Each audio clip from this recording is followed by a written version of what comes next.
اس سے یہ خیال پیدا ہوا کہ قرآن کریم کے الفاظ میں یہ ایک اثر ہے کہ اس سے اس قسم کی بیماریاں جاتی ہیں، اور چونکہ ایسا کرنے سے انہیں آرام ہو جاتا تھا عام طور پر، اس لیے سمجھا جاتا تھا کہ یہ ایک یقینی چیز ہے۔ لیکن تجربے نے بعد میں یہ بتایا کہ اس میں سوال قرآن کریم کی آیات ہی کا نہیں ہے، اصل چیز نفسیاتی اثر پیدا کرنا ہوتا ہے مریض کے اوپر۔ ہمارے ہاں مسلمان مریض جو آئیں گے ان کے ذہن میں قرآن کریم کی عقیدت بڑی ہوتی ہے، قرآنی اعمال کا جب ذکر کیا جائے گا تو پہلے ہی نفسیاتی طور پہ وہ متاثر ہو جاتا ہے، اور جب اس قسم کی چیز کی جاتی ہے تو اس کا نفسیاتی اثر عام طور پر ہو جاتا ہے۔ لیکن اگر کوئی غیر مسلم اس قسم کی مریضہ آتی ہے تو اس پہ اشلوک کے ذریعے سے وہی اثر ہوتا ہے، منتر کے ذریعے سے وہ اثر ہوتا ہے۔ اور یہ عام جو حالات جو ہیں ہمارے یہاں کے گاؤں کے، ان کی تو کیفیت یہ ہے، وہ جو کالا علم جسے کہتے ہیں، یہ ان پڑھ قسم کے لوگ، انہوں نے محمل سے الفاظ کچھ یاد کر رکھے ہوتے ہیں، ان کے ذریعے سے بھی وہ اثر پیدا ہو جاتا ہے۔ سوال اس میں قرآن کریم کی آیات، وید کے منتر، یا ایک وظیفہ ہوتا تھا ہمارے ہاں، یا بوڑ بڑھ کے درخت کو کہتے ہیں، ایک وظیفہ ہوتا تھا یا بدو، اس قسم کے الفاظ کے وظیفے ہوتے تھے۔ سارا راز اس میں نفسیاتی اثر پیدا کرنا ہوتا ہے برادران عزیز۔ اور جیسا میں نے عرض کیا کہ یہ بات ذاتی تجربے اور مشاہدے کی ہے۔ ایک زندگی کا حصہ میں نے بھی قرآن کی آیات کے عمل پر عملیات پہ گزارا، اور اس کے بعد جب یہ تنقید پیدا ہوئی، تحقیق پیدا ہوئی کہ دیکھنا چاہیے کہ ہم سے زیادہ یہ ہندو عمل کرنے والے، وہ منتر کرنے والے، وہ ہم سے زیادہ بہتر طور پر ان بیماریوں کا یوں علاج کر لیتے ہیں یا نفسیاتی اثر پیدا کر لیتے ہیں، وہ کیسے پیدا کرتے ہیں؟ اگر یہ اثر قرآن ہی کی آیات کا ہے تو وہ تو قرآن کو مانتے ہی نہیں، وہ تو مشرک ہے۔ تو چنانچہ جب تجربہ کیا اس کا میں نے، تو بیان ہی جو اثرات ان چیزوں سے ہوتے تھے وہ ان لوگوں کے ان منتروں سے بھی وہ ہو جاتے تھے، حتیٰ کہ جیسا میں نے عرض کیا ہے، جو ہلا کے اس قسم کے جو الفاظ ہیں ان سے بھی اگر اس طریقے کے مطابق قوت ارادی بڑھا لی جائے تو اس کا بھی وہی اثر ہوتا ہے۔ یہ ایک فن ہے، اور اب یورپ اور امریکہ میں تو کیفیت یہ ہے کہ قوت ارادی کو بڑھانے کے بعد وہ جسے ہپنوٹزم کہتے ہیں، یہ چیز وہاں اس حد تک آگے بڑھ گئی ہے، آپ حیران ہوں گے یہ سن کے۔ امریکہ کے ہسپتالوں میں بچوں کے جب آپریشن کرنے ہوتے تھے تو وہاں کلوروفارم جب دیا جاتا ہے تو بچوں کے اوپر اس کا بعض اوقات اثر بڑا مضر پڑتا ہے، یا اس کے آفٹر ایفیکٹ بڑے خراب ہوتے ہیں۔ یہ پرابلم تھی ان کے لیے کہ کیا کیا جائے ان کے علاج کے سلسلے میں۔ چنانچہ وہاں اب ہپنوٹسٹ ڈاکٹرز ہیں، بچوں کو وہ ہپنوٹائز کرتے ہیں، اپنی قوت ارادی کو ڈیولپ کرنے کے بعد اثر انداز ہوتے ہیں ان کے اوپر، اور آپ یہ سن کر حیران ہوں گے کہ اس طرح سے ہپنوٹائز کرنے کے بعد بڑے بڑے میجر آپریشن بغیر کسی قسم کی کلوروفارم کے یا لوکل وہ سن کرنے کا جسے کہتے ہیں، اس کے بغیر وہاں آپریشن کیے جاتے ہیں ان چیزوں میں، اور اس مریض کو کچھ پتہ نہیں ہوتا کہ کیا ہو رہا ہے میرے ساتھ، بے ہوش بھی نہیں ہوتا، وہ ہپنوٹائز کیا ہوا ہوتا ہے۔ یہ جتنی چیزیں جن سے اس قسم کی نفسیاتی بیماریوں کا علاج ہو جاتا ہے یا اس کا یہ اثر قبول کر لیتے ہیں، وہ صرف ول پاور کا ایک کرشمہ ہے، قوت ارادی کو اپنے ڈیولپ کر لینے کا، اور نفسیاتی طور پہ اس کا اثر ہوتا ہے۔ کیونکہ مسلمان اسے قرآن کریم کے الفاظ سے کرتے تھے، اس واسطے وہ قرآن کی برکت سمجھی جاتی تھی۔ ہندو جوگی اور سنیاسی اسے اپنے ہاں کے منتروں سے کرتے تھے، وہ اپنے ہاں ان ویدوں کے الفاظ کا اثر سمجھتے تھے۔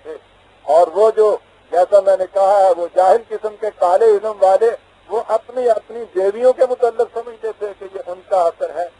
یہ ان الفاظ کا اثر نہیں ہے برادران عزیز.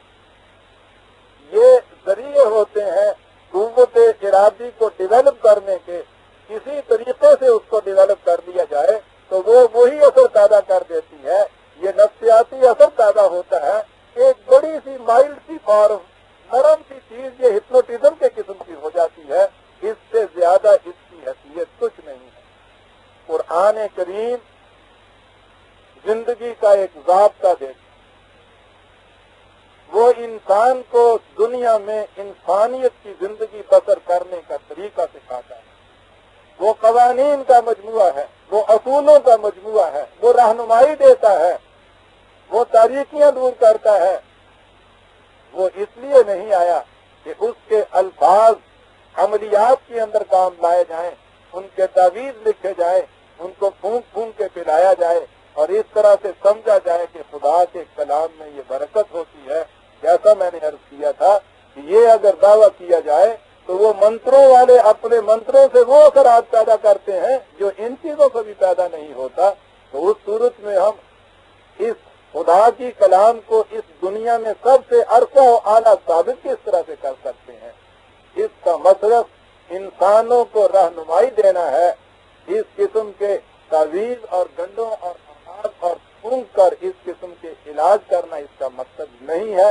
جیسا کہ میں نے عرض کیا، اس کو اس کے لیے استعمال کیا جاتا ہے اور نتیجہ اس طرح سے اس کا برآمد ہو جاتا ہے کہ وہ ایک نفسیاتی اثر پیدا ہوتا ہے. وہ کسی طریقے سے آپ کر لیں وہ ہو سکتا ہے.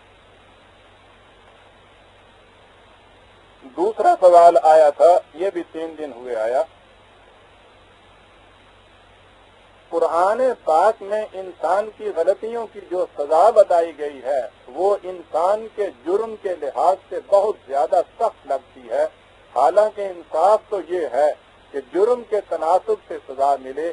آگ، پیپ اور کھولتے ہوئے پانی کی سزائیں بہت ہولناک ہیں.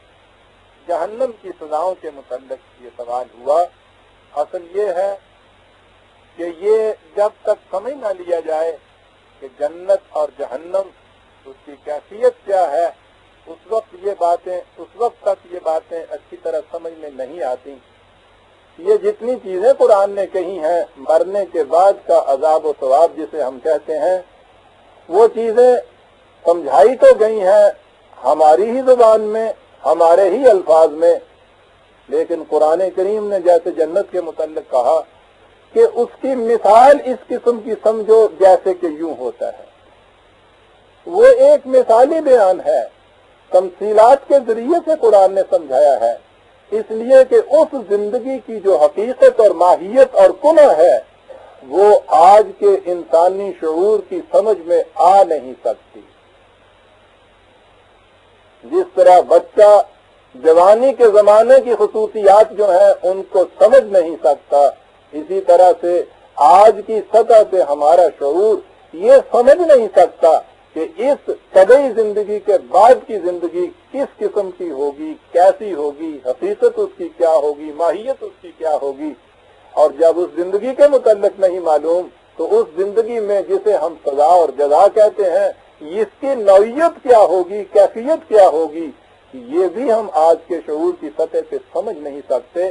قرآن کریم نے انہیں ہماری زبان میں موجودہ شعور کی سطح پر طبعی زندگی کے جو الفاظ ہیں، فزیکل لائف کے جو الفاظ ہیں، بیان ان میں کیا ہے، لیکن مقصود اور مفہوم اس سے الگ ہے. جنت کی زندگی کی نعما کے متعلق قرآن نے کہا کہ کوئی آنکھ نہیں جانتی کہ جو اللہ نے اس کے لیے مخفی طور پر رکھا ہوا ہے، اس کی ٹھنڈک کے لیے جو مخفی طور پر رکھا ہوا ہے. اور اس کے بعد وہ جنت کی نعما کا ذکر تو ہے، تو الفاظ تو وہ ہمارے ہی ہیں.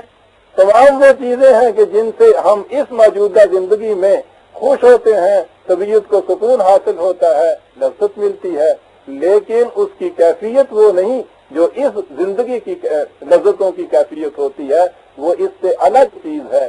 اسی طرح سے جہنم کی آگ جسے آپ کہتے ہیں، آگ کہنے سے تو ہمارے ذہن میں یہی آگ آتی ہے جو لکڑیوں سے اور ایندھن سے شعلے بن کے لپکتے اٹھتے ہیں. اس لیے ہمارے ذہن میں بھی یہ آتا ہے کہ ایک بہت بڑا گڑھا کھدا ہوا ہوگا، اس کے اندر بہت بڑا وہ ایندھن ہوگا، جل رہا ہوگا، اور اس ایندھن میں پھر جلتے ہوئے کوئلوں دہتے ہوئے میں انسانوں کو چھوڑا جائے گا، اور پھر اس میں وہ کھولتا ہوا پانی، اور جیسا یہ کہا گیا ہے پیپ اور یہ آگ کی سزائیں ہوں گی۔ بات یہ نہیں ہے برادران عزیز، جنت اور جہنم، اس کا عذاب اور اس کی نعمتیں آئندہ زندگی کی کیفیات کا نام ہے۔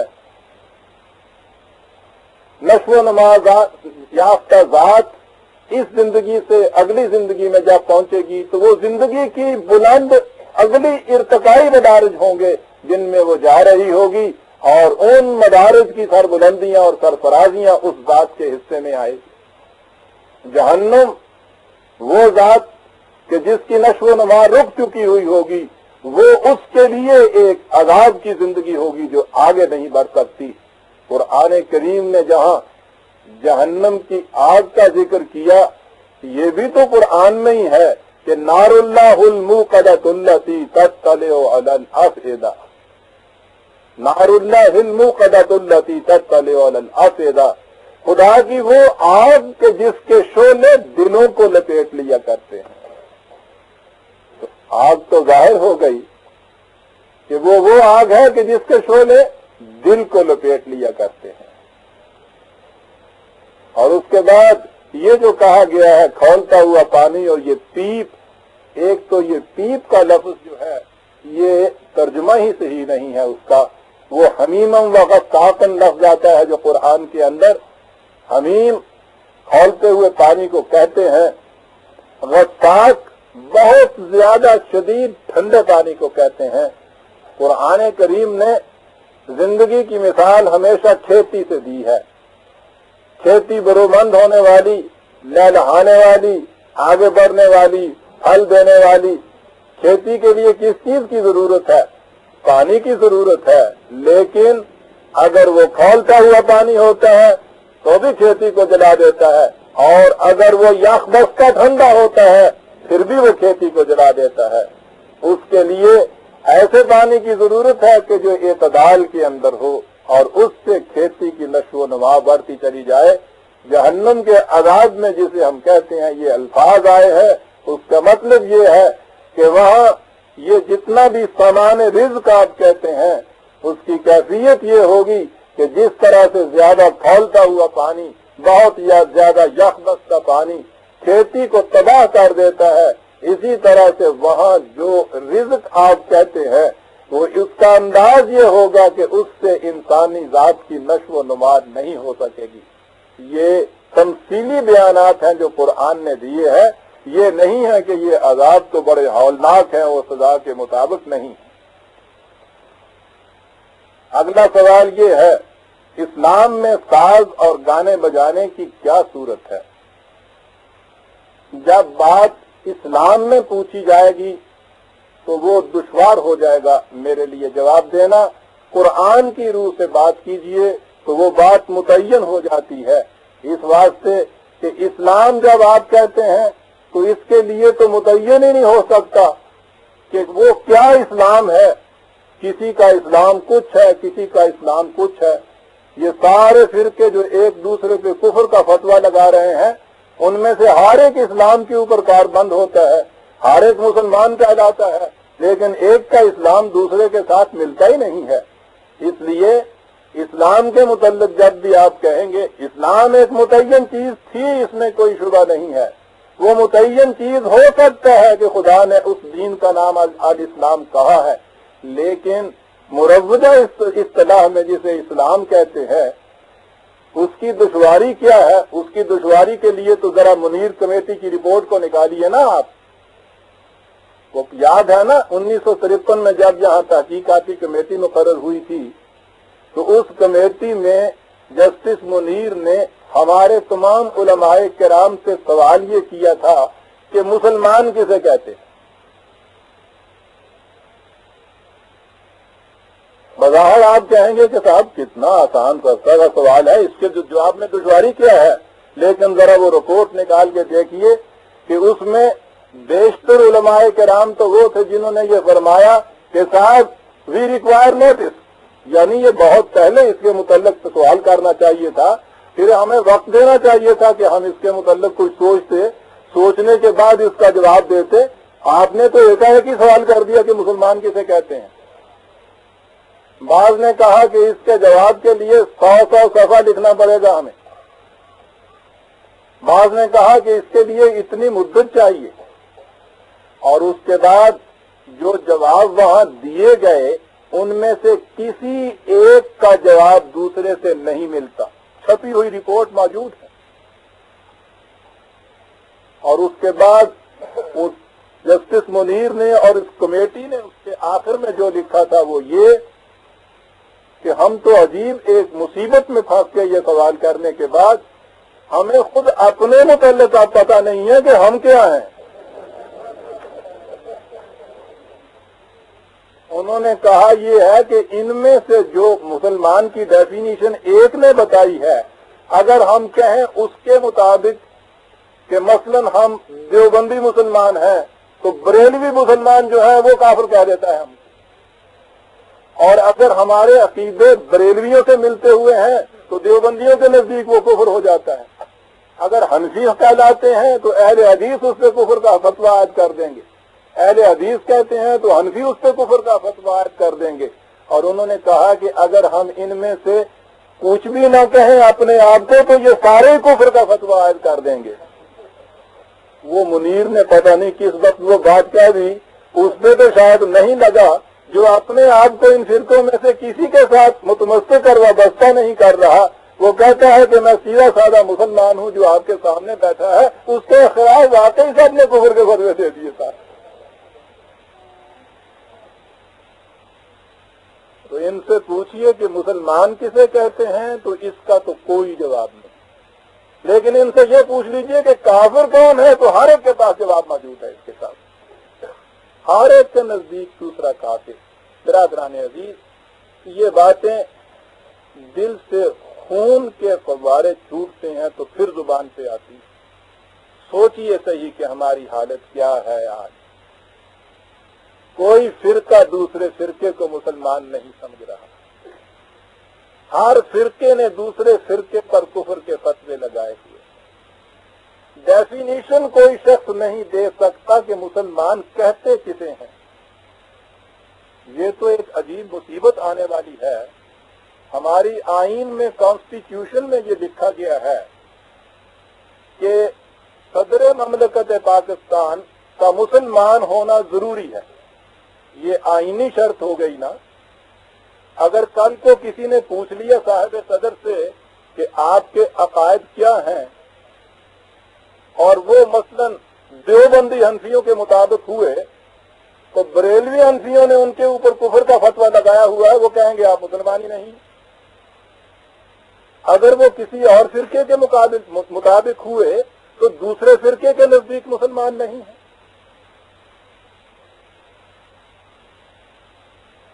اس بات کے ثابت کرنے کے لیے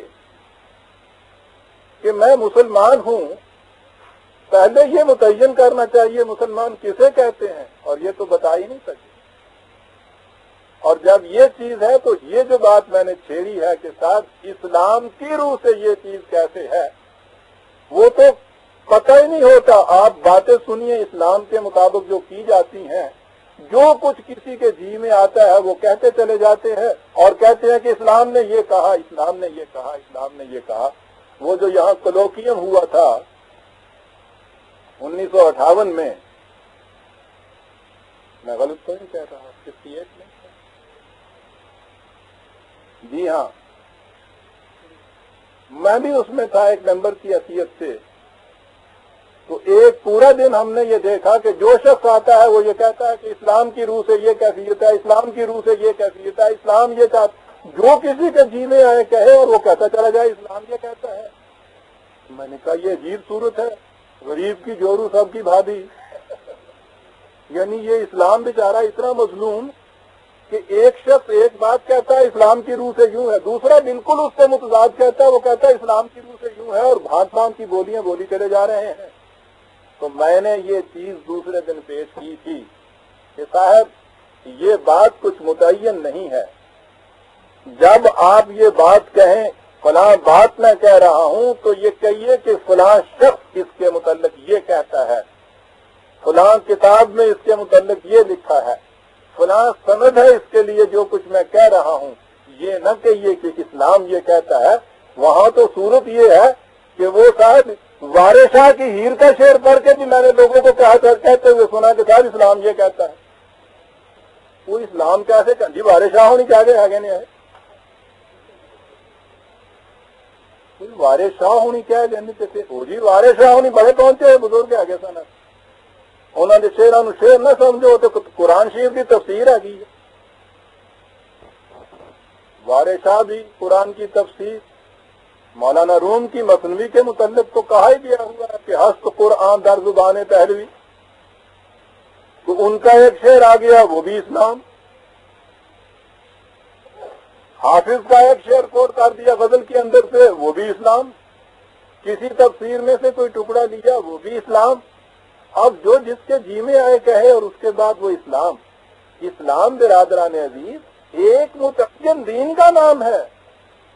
یہ نہیں ہے کہ جو کچھ کسی کے جی میں آئے کہہ دے اور وہ اسلام ہو جاتا ہے. تو اسلام کو جب تک متعین نہیں ہوتا ہمارے ہاں اس وقت تک کی صورت یہ ہے کہ ایک متعین چیز ہمارے پاس موجود ہے اور وہ چیز ہے کہ جو تمام مسلمانوں کے نزدیک بنیادی ہے اسلام کی، اور وہ خدا کی کتاب ہے.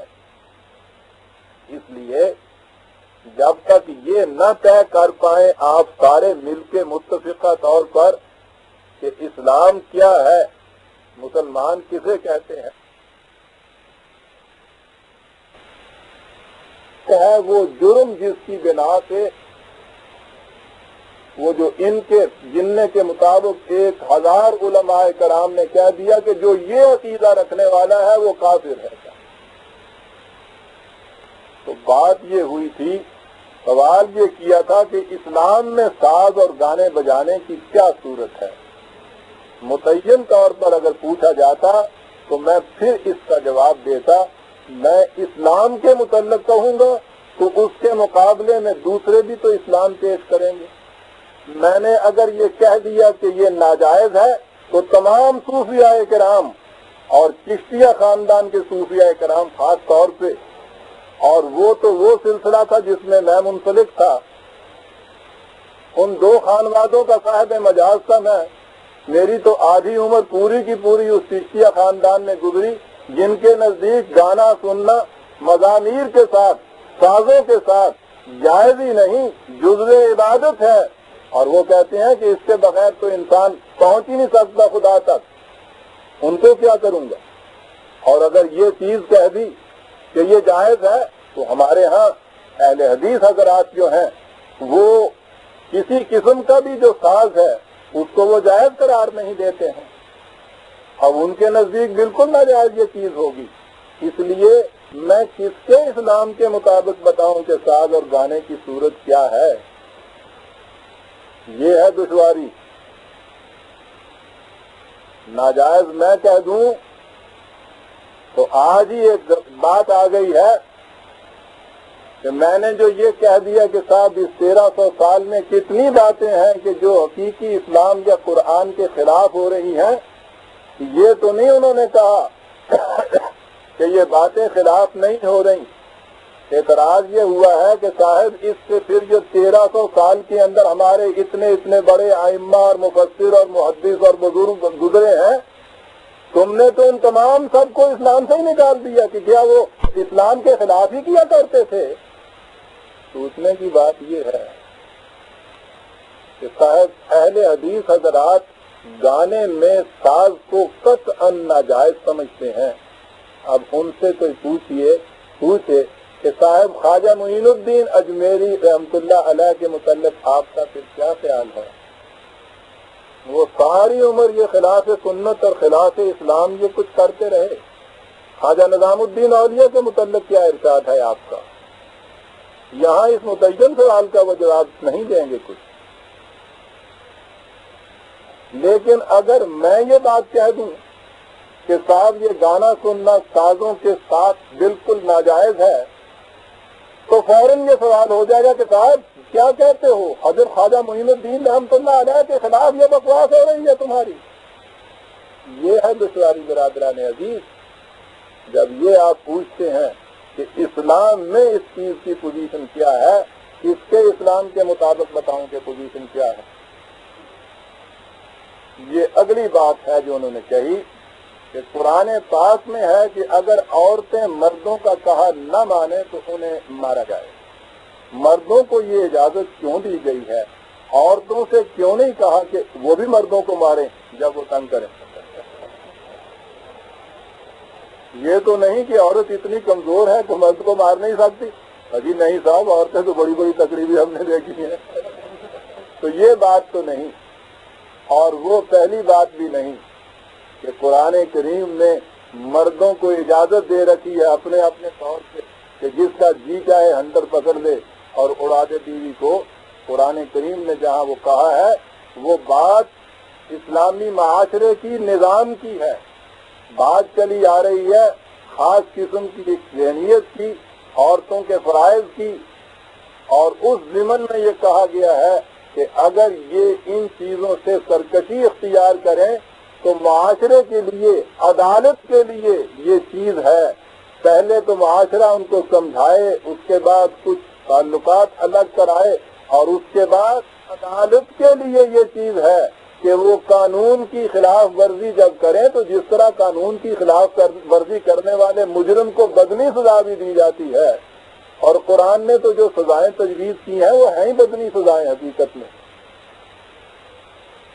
اس طرح سے اگر وہ اس جرم کا ارتکاب کرے تو انہیں اس جرم کی سزا عدالت کی طرف سے بدنی سزا دی جا سکتی ہے. جیسے اور جرائم کی سزا یہ ہے، ہر مرد کو یہ حق حاصل نہیں ہے یا خاوند کو حق حاصل نہیں ہے کہ وہ اپنی بیوی کو جب جی چاہے مارنا شروع کر دے اور اس کے بعد کیا ہے کہ صاحب قرآن شریف نے مجھے اس کی اجازت دی ہوئی ہے. قرآن ہر ایک کو یہ اجازت نہیں دیتا. وہ عدالت کے لیے ہے جرم کی سزا. اسے سمجھ لیجیے.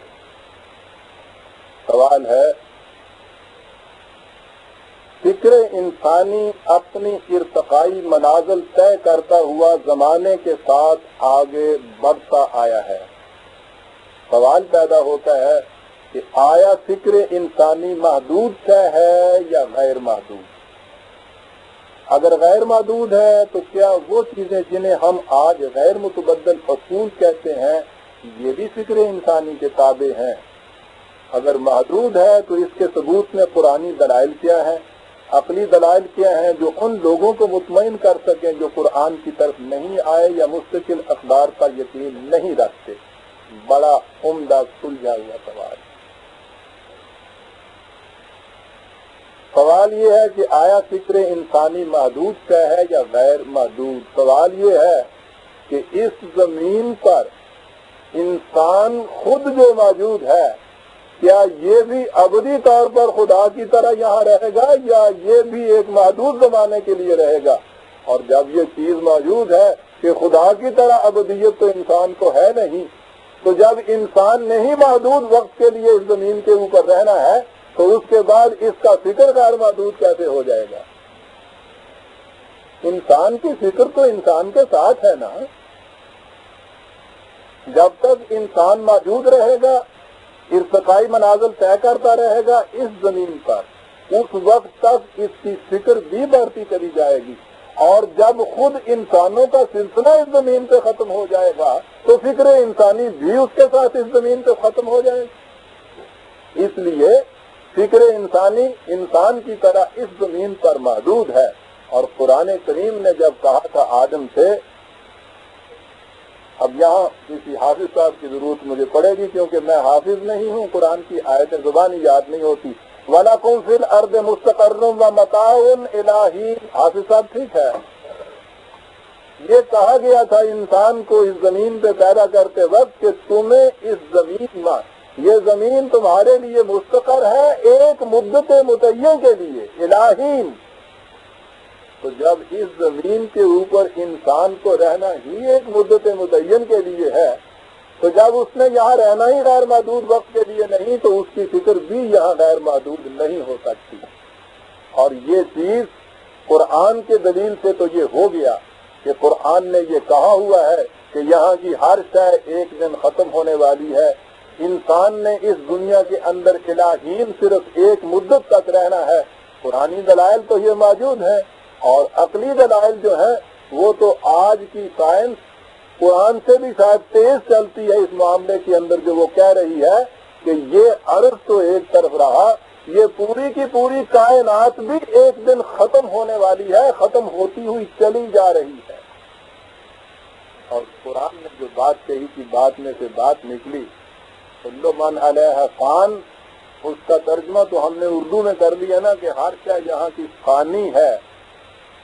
یہ جو فان ہے اس میں فاعل، اس کے معنی ایک دن جا کر فنا ہونے والی نہیں ہوتا، بلکہ وہ شے کہ جو ہر آن اس طرح سے ہوتی ہوئی چلی جا رہی ہے، یہ اس کا ترجمہ ہوتا ہے.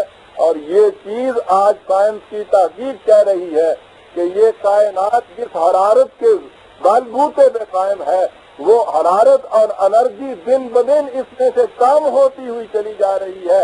اس لیے اس کائنات کا ہر لمحہ فنا کی طرف بڑھتا ہوا چلا جائے گا. تو جب یہ کائنات موجودہ سائنس کے مطابق ہی غیر محدود نہیں ہے اس کی ایگزسٹنس، تو یہ زمین بھی غیر محدود عرصے کے لیے نہیں ہے. اس زمین کے اوپر انسان کی زندگی یا اس کی نسل بھی غیر محدود عرصے کے لیے نہیں ہے. اس لیے جو لوگ قرآن یا وحی کو نہیں مانتے وہ تو ہم سے پہلے اس کائنات کے متعلق یہ کہتے چلے جا رہے ہیں کہ یہاں یہ ختم ہونے والی ہے کائنات.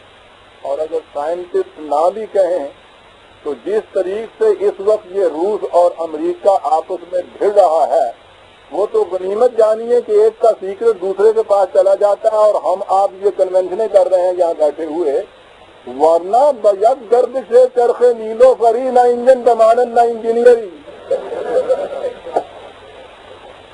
وہ تو کہہ رہے ہیں کہ صاحب ایک بم اس پوری کی پوری نو انسانی کو ختم کرنے کے لیے کافی ہے صاحب.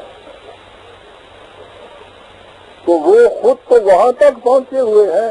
اس لیے سائنس اور انسان کے اصلی تجربات کی بنا پر تو اس کائنات میں ہی یہ چیز نہیں کہ غیر محدود عرصے تک رہے، کہ جائے کہ انسان غیر محدود عرصے تک ہو. اور جب انسان ہی غیر محدود عرصے تک نہیں تو پھر اس کی فکر غیر محدود عرصے تک کہاں ہوگی. یہ تو قرآن ہے کہ جو اس سطح عرض کی زندگی کو محدود قرار دینے کے باوجود انسان کو آگے بڑھاتا ہے اور اس کو غیر محدود طور پر آگے لے جاتا ہے. سائنس تو اس سے پیچھے رہ جاتی ہے. آگے چل کے اس کی فکر کیا ہوگی، وہ بہت آگے چلے گی اور وہاں غیر متبدل اصول بھی اس کے مطابق اس کو مل جائیں گے. یہ پھر سلسلہ اور آگے چلے گا. یہی آپ کا نشیمن نہیں ہے. اس کے علاوہ اور بھی چمن اور بھی گلستاں اور بھی ہیں. اور وہاں جانے کے بعد جو فکر انسانی، اگر وہ انسان کی فکر یوں ہی ہوئی، جو وہ آگے بڑھے گی اس کے مطابق ہی اور اصول بھی زندگی کے غیر متبدل ملتے ہوئے چلے جائیں گے. جب کسی کے برے سلوک سے اپنی ذات مضمحل ہو جاتی ہے تو یہ عزم ہلال کس برے عمل کا نتیجہ ہے، جبکہ برا عمل کرنے والا دوسرا شخص ہے. یہ جو ذات مضمحل ہو جاتی ہے اس کے تو معنی ہی یہ ہے کہ یہ ذات ابھی اتنی مستحکم ہوئی نہیں ہے. مستحکم ذات وہ ہوتی ہے کہ جو ان خارجی حوادث اور واقعات سے یہ اثر نہیں دیتی ہے کہ ذرا سا باہر پتا کھڑکا اور ذات مضمحل ہو گئی. مستحکم ذات کی تو کیفیت یہ ہوتی ہے کہ موت کا سب سے عظیم جھٹکا بھی جو اس کو آتا ہے تو وہ بھی اس کا کچھ نہیں بگاڑ سکتا. یہ جائے کہ وہ دنیا کے چھوٹے چھوٹے نقصانات کسی کی بات کہنے سے، کسی کے برے سلوک سے مضمحل ہونی شروع ہو جائے، اگر وہ مضمحل ہوتی ہے تو سمجھ لیجئے کہ ذات کی نشو و نما نہیں ہوئی. ذات کی نشو و نما کی تو کیفیت اس کی کیفیت وہ اقبال کے اس مثال کے اندر کہ با اضطراب موج سکون گوہر بدے، سیب کے اندر ایک موتی، اس کو سمندر کی طغیانیوں میں چھوڑ دیا جائے تو وہ طغیانیاں اس کو نیچے اوپر ادھر ادھر لیے پھریں، وہ کہتا ہے کہ اس کے اندر کا جو موتی ہے اس کی خاد میں ذرا سا خلل نہیں پڑتا۔ مستحکم نشو و نما یافتہ ذات کی پہچان یہ ہوتی ہے کہ خارجی حوادث اسے کسی طرح سے بھی مضمحل نہیں کرتے۔ اگر وہ اثر پذیر ہو رہی ہے چھوٹے چھوٹے واقعات سے تو سمجھ لیجئے کہ اس ذات کی ابھی نشو و نما نہیں ہوئی، اور نشو و نما نہ ہونا اس کا وہ جرم ہے کہ جس کی بنا پہ پھر اس پہ یہ اثر پڑ رہے ہیں۔ جب تک قرآنی معاشرہ قائم نہیں ہوتا ہم اپنی ذات کی نشو و نما صحیح معنوں میں کس طرح کریں؟ اس معاشرے کے قائم کرنے کے لیے جد و جہد کرتے چلے جائیں، یہ ہے ہماری ذات کے نشو و نما کرنے کا طریقہ۔ اور پھر انفرادی طور پہ بھی تو ایسے اعمال ہوتے ہیں کہ جن سے ذات کی نشو و نما ہوتی ہے، جسے آپ نشو و نما کا ذریعہ سمجھتے ہیں، جسے ربوبیت کہتے ہیں۔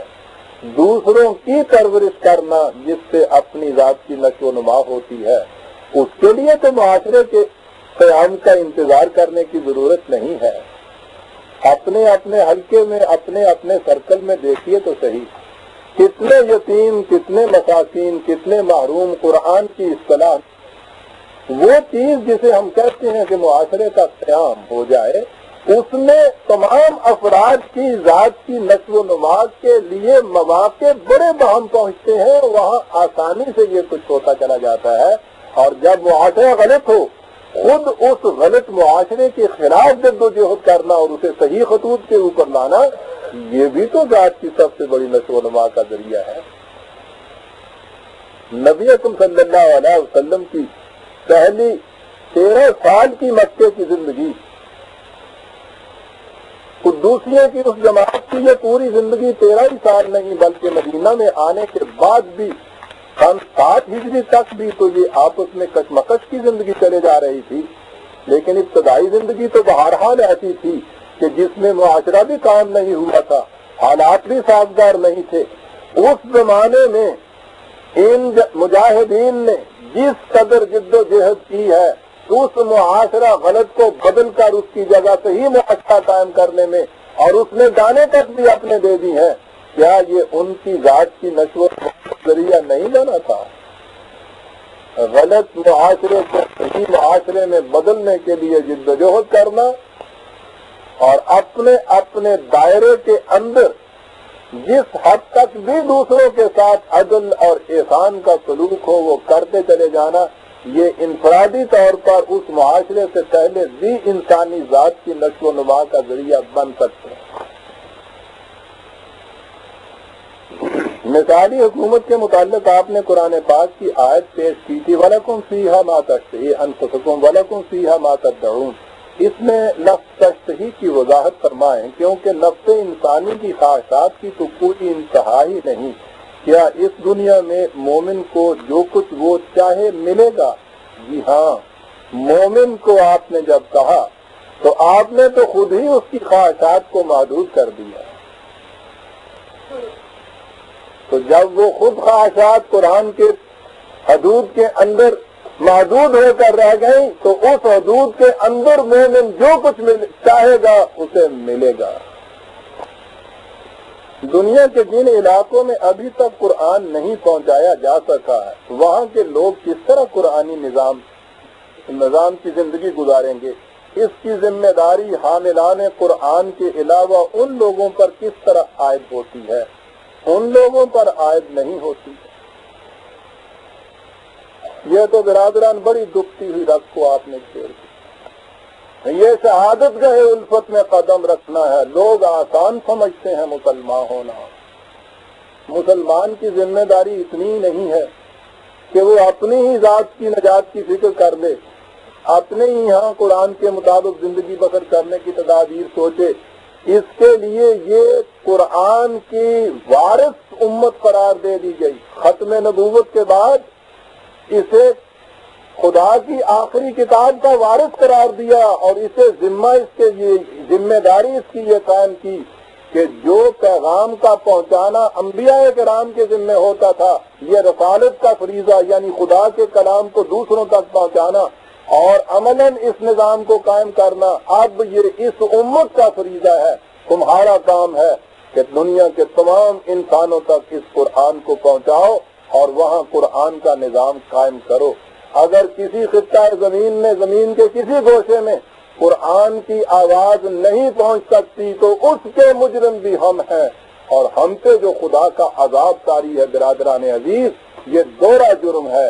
ایک یہ کہ ہم نے اپنے ہاں وہ قرآن کا معاشرہ قائم نہیں کیا، اور دوسرا جرم یہ کہ انسانیت کو ہم نے اس قرآنی معاشرے سے محروم رکھا ہوا ہے. ان کے جرم کی سزا بھی ہمیں مل رہی ہے اور اس کے بعد بھی ہمیں ملے گی. یہ کوئی چھوٹا فریضہ نہیں ہے برادران عزیز، یہ مسلمان ہو جانا جو ہے. یہ تھی امت جس کے لیے کہا تھا اخرجت للناس، تمہیں تمام نوع انسانی کی نفع بخشیوں کے لیے پیدا کیا گیا ہے. وَكَذَلِكَ جَعَلْنَاكُمْ أُمَّةً وَسَطًا لِتَكُونُوا شُهَدَاءَ عَلَى النَّاسِ، تمہیں اس لیے بین الاقوامی قوم ہم نے پیدا کیا ہے تاکہ تم تمام نوع انسانی کے اعمال کی نگرانی کرو. یہ ذمہ تھا اس قوم کا، اس امت کا، اسے پیدا اس لیے کیا گیا تھا. تو جس قوم کی کیفیت یہ ہو کہ وہ اپنی نگرانی کے لیے بھی دوسروں کی محتاج ہو جائے کہ وہ تمام نوع انسانی کے اعمال کی نگران بننے کے لیے پیدا کی گئی تھی. تو جہاں جہاں دنیا کے اندر ظلم اور فساد ہو رہا ہے برادران عزیز، اسی حصے سے امت مسلمہ جو ہے اس کے جرم میں اضافہ ہوتا چلا جا رہا. یہ اپنے جرائم کو بھی اپنی پیٹھ پر لاد کے لے جائے گی، اور قرآن نے کہا ہے کہ اپنے بوجھ بھی اور ان کے بوجھوں کا کچھ حصہ بھی یہ لے کے وہاں جائے گی. ہمارے لیے تو دوہرا جہنم ہے برادران عزیز. تو جہاں یہ چیز نہیں پہنچی اس کے ذمہ دار یہ قوم ہے کہ جس نے اس امانت کو اٹھا لیا تھا.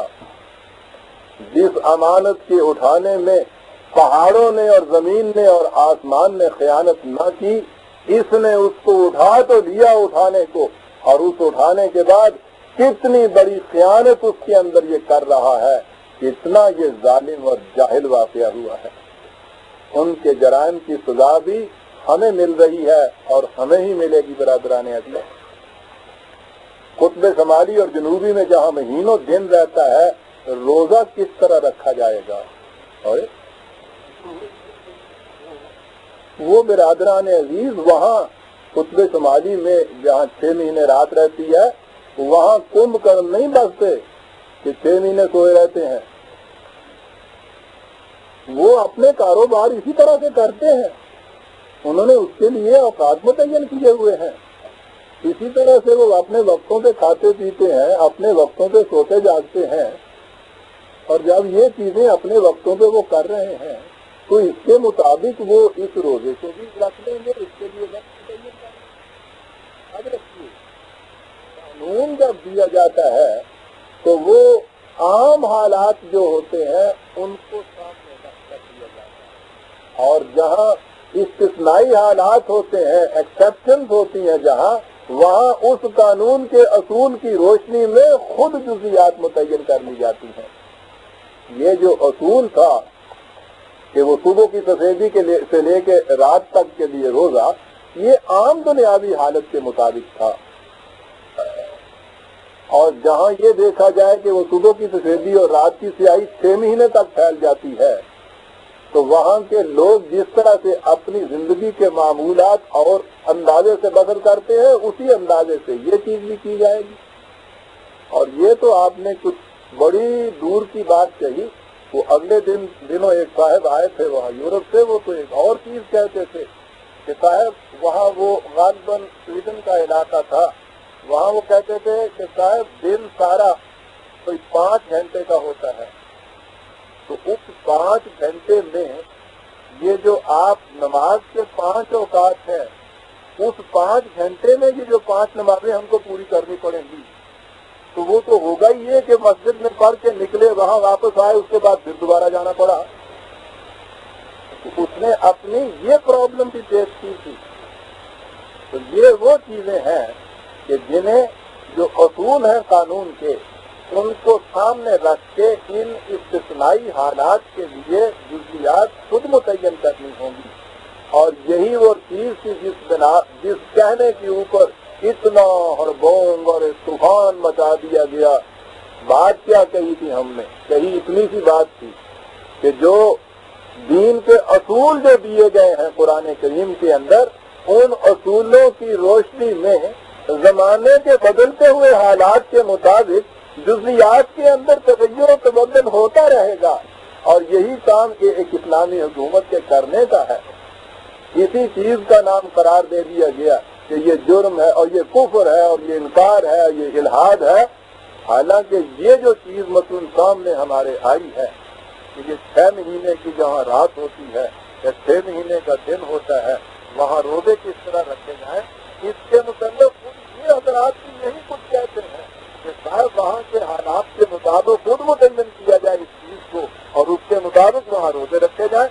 یہ وہاں کہے تو عین اجتہاد اور عین ایمان، اور وہی چیز ہم کہیں کہہ دیں تو کفر اور الحاد۔ جب میں چلوں تو سایہ بھی میرا ساتھ نہ، جب میں چلوں تو سایہ بھی میرا نہ ساتھ دے، جب تم چلو زمین چلے آسمان چلے۔ سوچیے تو صحیح، یہ استثنائی حالات ہیں جن کے ماتحت جزیات سے متعین کرنا ضروری ہو جاتا ہے، تو اسے اس طرح سے کیا جائے۔ سوال ہے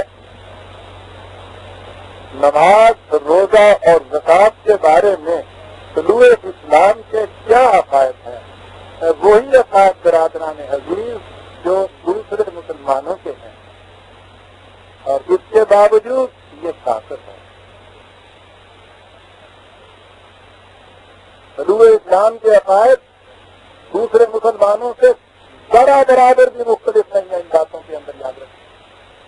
طلوع اسلام ایک بار نہیں، 20ویں مرتبہ لکھ چکا، بار بار اعلان کر چکا کہ جس طریق سے امت کے مختلف فرقے ان چیزوں کو ادا کرتے چلے آ رہے ہیں، ان میں کسی قسم کا رد و بدل کرنا یا کسی نئے طریقے کا وضع کرنا ہمارے نزدیک اس کا کسی کو حق حاصل نہیں ہے۔ اسی کے مطابق اس پہ عمل کرنا ہوگا، اور اس میں پھر وہ ذاتی بات آ جاتی ہے، جیسا کہ میں نے کل صبح کہا تھا اپنے خطبہ میں کہ میں خود حنفی گھرانے میں پیدا ہوا ہوں، میں ان چیزوں کو حنفی طریقے فقہ کے مطابق خود ادا کرتا ہوں۔ ہم نے وہ لوگ بھی ہیں جو شیعہ عقیدہ رکھتے ہیں، وہ اپنی اپنی نماز شیعہ طریقے سے ادا کر رہے ہیں۔ کہتے ہم یہ ہیں کہ ان چیزوں میں آپس میں فرق متضل نہ کریں۔ اگر کوئی یہاں ہاتھ رکھتا ہے تو یہ کہو کہ اس کی اپنے طریقے کے مطابق نماز ہو گئی، اگر کوئی نیچے ہاتھ رکھتا ہے تو اس کے طریقے کے مطابق نماز ہو گئی، لیکن اس کا کسی کو حق حاصل نہیں ہے کہ ان طریقوں کے اندر کوئی تبدیلی کسی قسم کی وہ پیدا کرے۔ اس لیے برادران عزیز، طلوع اسلام کا ان معاملات میں وہی مسلک ہے کہ جو دوسرے مسلمانوں کا مسلک ہے۔ تو مصیبت یہ ہے کہ نہ کوئی طلوع اسلام پڑھتا ہے اور نہ کوئی آ کے پوچھتا ہی ہے کہ تم کہتے کیا ہو۔ وہ ایک چیز وہاں چلا دی جاتی ہے اور اس کے بعد ساری دنیا میں دب دب دب دب دب ہونے لگ جاتا ہے یہ طلوع اسلام یہ کہتا ہے، طلوع اسلام یہ کہتا ہے، اور آپ کو پتا ہے کہ پھر یہ بھوکا دلیری کتنی حد تک بڑھ جاتی ہے۔ ایک تازہ واقعہ اور بڑا ہی دلچسپ، 10 تاریخ کو ہفتہ کا دن تک آئے کہ نہیں صاحب یہ مہینے سے پہلے بول رہے تھے۔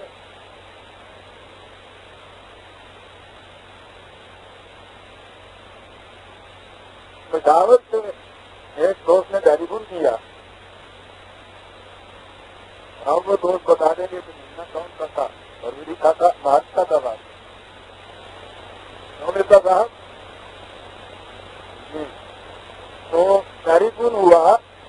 کہ پرویز صاحب آپ کب تشریف لا رہے ہیں پشاور؟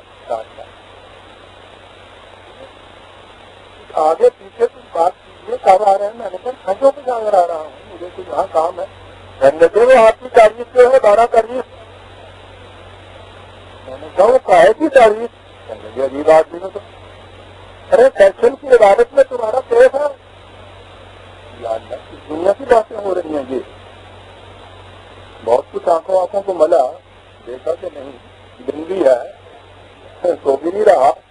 بات کرنے والے بالکل اپنے قریبی دوست ہیں، آواز ان کی پہچان رہا ہوں، مرزا صاحب جی تو تھے۔ میں نے کہا صاحب کیا بات کرنے کے صاحب کیا کر رہے ہو؟ تم مذاق کر رہے ہو؟ 12 تاریخ کو سیشن کے کورٹ میں آپ کی طرف سے دائر کردہ جو مقدمہ ہے اس کی پیشی ہے۔ جمعے کے دن یہاں پشاور کی تمام مسجدوں میں دعائیں مانگی گئی ہیں کہ اس منکر حدیث بدبخت نے ایک حامی سنت کے خلاف جو پرنٹر ہے کسی پریس کا، سیشن کی کورٹ میں دعویٰ دائر کر رکھا ہے، دعا مانگے کہ خدا اس منکر حدیث کو غارب کرے، خاصر و ناکام کرے، اس کے حصے میں ذلت آئے اور خدا اس کو کامیاب کرے۔ ساری مسجدوں میں دعائیں مانگی گئی ہیں۔ یا میرے اس دنیا کی باتیں ہو رہی ہیں، شاید مجھے تو کچھ پتہ نہیں۔ وہ ادھر اپنی طرف ناراض ہو رہے ہیں، کہتے ہوں گے کہ صاحب دیکھیے ہم سے بھی چھپا رہا ہے۔ یہی تھا نا میرے ساتھ۔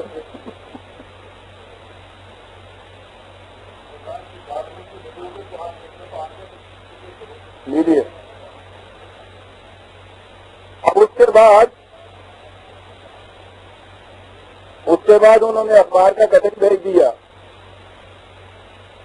وہاں کے اخبارات کے اندر یہ خبر شائع ہوئی تھی، جمعے میں دعائیں مانگی گئی۔ پھر اس کے بعد دوسرے دن کے اخبار میں یہ چیز تھی کہ 12 تاریخ مقرر ہو گئی فلاں سیشن جج کے کورٹ میں۔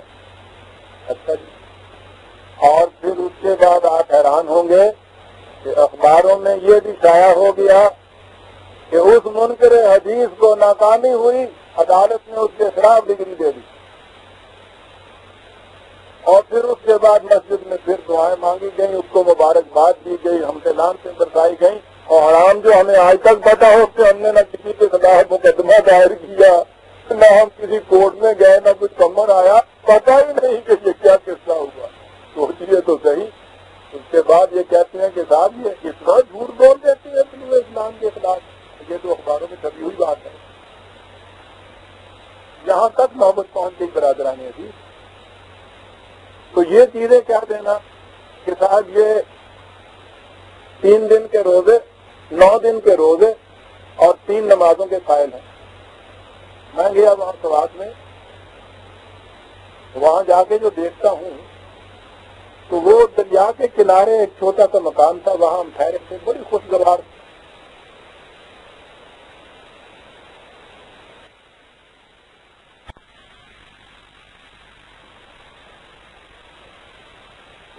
فضا۔ میں وہاں باہر برآمدے میں نکل کے نماز پڑھتا تھا تو میں دیکھوں ادھر سے ادھر سے جھانک رہے ہیں، کیا جھانک رہے ہیں یہ؟ 2-1 دن تو ہوتے رہا، اس کے بعد 2-1 آدمی آگے آ ہی گئے۔ وہ کہنے لگے صاحب معاف کیجیے گا، وہ تو بدظنی سی ہو گئی آپ کے متعلق، بات تو وہ کچھ نہیں نکلی۔ میں نے کہا کیا بات ہوئی؟ کہنے لگا آپ کے آنے سے بیشتر یہاں ہراول دستہ پھر رہا تھا بہت بڑے علماء کرام کا، وہ کہہ رہا تھا کہ ایک آ رہا ہے بہت بڑا فتنہ، اور اس کی پہچان یہ ہے کہ وہ 3 نمازیں پڑھتے ہیں، ہر نماز میں 1 رکعت ہوتی ہے، ہر رکعت میں صرف 1 سجدہ ہوتا ہے۔ اب جو ہم نے آ کے دیکھا تو آپ تو اسی طرح سے وہ 4 رکعتیں پڑھ رہے ہیں روز کی، مثلاً اسی طرح سے وہ 2 سجدے بھی آپ کر رہے ہیں، وہی 5 نمازیں ہیں۔ حیرت ہے ہمیں۔ تو کہنے لگے کہ ہم پھر گئے وہاں جا کے ہم نے قید شریف میں جو ان کا مرکز تھا ان سے جا کے پوچھا کہ صاحب وہ تو اسی طرح سے نماز پڑھتے ہیں۔ کہنے لگے وہ باہر برآمدے میں ایسے پڑھا کرتے ہیں، کمرے میں وہی 3 پڑھا۔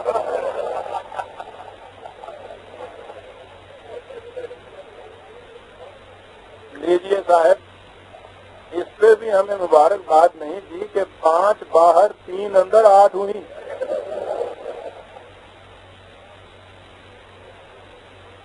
پڑھ رہے ہیں سر 9 دن کے روزے 3 دن کے. اور ان کے بڑے بڑے قابل اعتماد وہ لوگ کہ جو یہ سمجھتے ہیں کہ ہمارے فتوے سے خدا کے حضور میں ان کے کفر اور ایمان کے فیصلے ہوتے ہیں. یہ ان کی کیفیت ہے برادران. کس کا رونا رویا جائے. تو برادران ایمان، طلوع اسلام کا اس بارے میں وہی عقیدہ ہے کہ جو تمام مسلمانوں کا عقیدہ ہے، اس میں کوئی فرق نہیں ہے.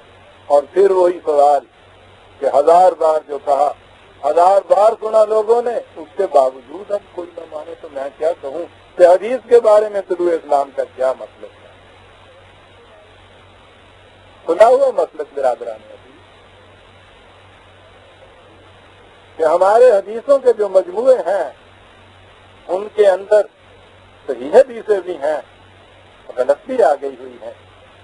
صحیح اور غلط کا معیار یہ ہے کہ جو چیز قرآن کریم کے مطابق ہے، اس سے نبی اکرم صلی اللہ علیہ وسلم کی شان مبارک پر کوئی تان نہیں پڑتا ہے، وہ صحیح حدیث ہے. جو قرآن کے خلاف ہے اور اس سے رسول اللہ صلی اللہ علیہ وسلم کی ذات اقدس پہ کوئی حرف آتا ہے، اسے ہم وضیع سمجھتے ہیں. یہ ہے طلوع اسلام کا عقیدہ حدیثوں کے متعلق. کیوں برادران عزیز، کوئی کفر کی بات تو نہیں اس میں نظر آئی آپ کو؟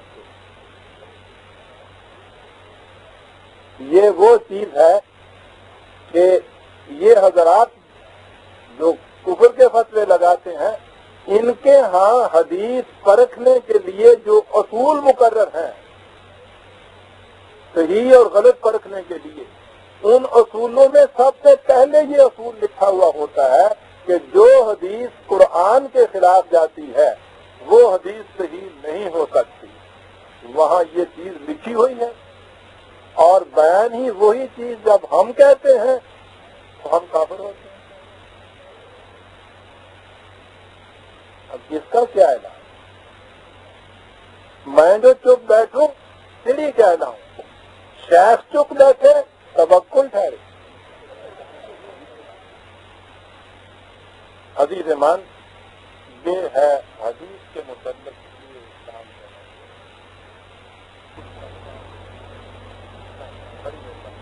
اسلام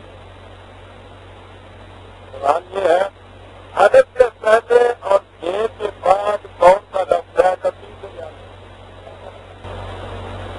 جواب تو ایک دے گیا ہے، لیکن پھر وہ اس نے کہا تفصیل سے بیان کیجیے.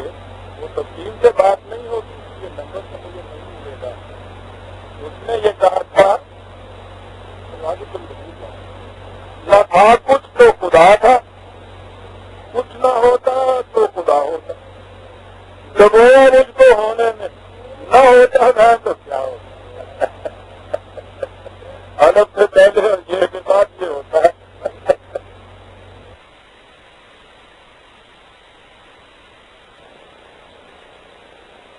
حاصل کرنے میں دو کرتا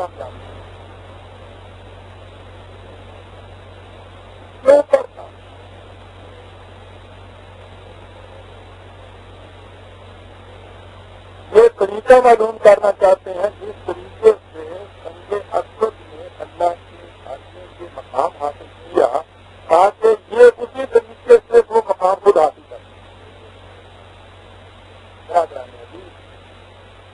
آپ رکھیے گا. میں سمجھا نہیں.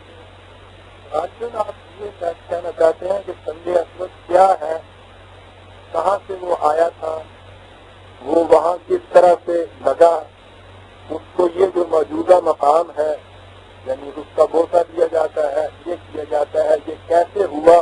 شاید یہ ہے منشا. اس سے سنگ اسود کی تاریخ غالباً یہ معلوم کرنا چاہتے ہیں.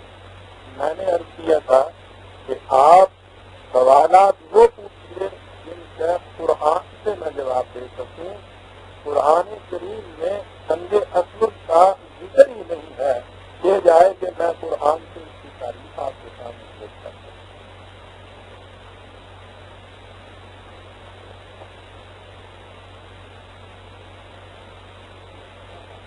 شہید کی تاریخ کیا ہے، یعنی شہید کسے کہتے ہیں؟ غالباً اس معنی میں یہ لفظ سوال کرنے والے بھائی نے استعمال کیا ہے، اس معنی میں یہ ہمارے ہاں لفظ استعمال ہوتا ہے، یعنی جو اللہ کی راہ میں جان دے دے اسے شہید کہتے ہیں، اس معنی میں واقعی یہ لفظ استعمال کیا ہے۔ قرآن کریم میں یہ لفظ ان معنی میں خدا کی راہ میں جان دینے والوں کا ہے، لیکن قرآن کریم میں ان کے لیے یہ لفظ استعمال ہے۔ اب اگر آپ یہ تعریف سنتے ہیں تو قرآن نے یہ کہا ہے کہ جو خدا کی راہ میں مارا جائے اسے تم مردہ نہ کہو، تو اگر یہ ہمارے ہاں جو اصطلاح میں عام طور سے شہید کہا جاتا ہے یہ انہیں کو کہا جاتا ہے جو خدا کی راہ میں اپنی جان دے دیتے ہیں۔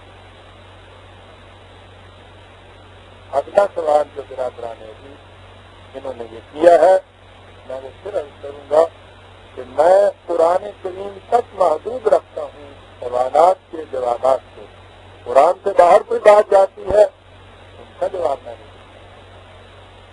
سوال ہے حضرت علی رضی اللہ تعالیٰ عنہ حضرت عائشہ رضی اللہ تعالیٰ عنہ کے درمیان جنگ کے دوران دونوں اطراف کے لوگ یعنی مسلمان مارے گئے، ان میں سے شہید کون تھے؟ یہ تاریخ کا سوال ہے، قرآن کا سوال ہے۔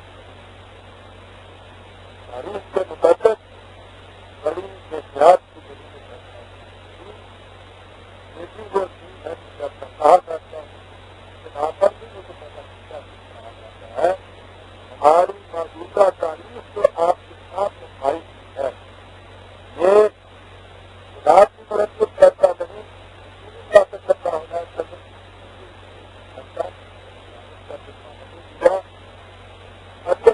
ہو رہا ہے۔